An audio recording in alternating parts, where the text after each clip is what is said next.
So, hi guys, pwede kayong mag-apply ng trabaho through your GCash app. So, punta lamang po kayo sa inyong GCash application and then hanapin nyo po ang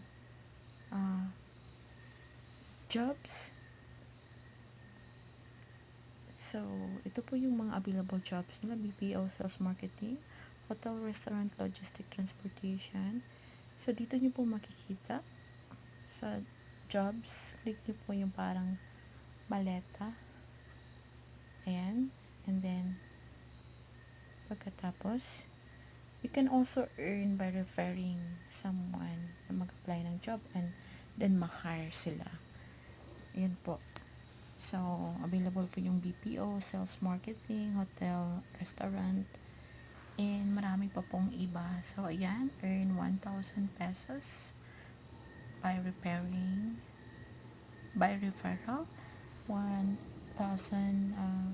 hindi lang po 1,000, meron po silang malaking amount, 100, 500, I think meron silang 4,000 or 5,000. So, ayan po.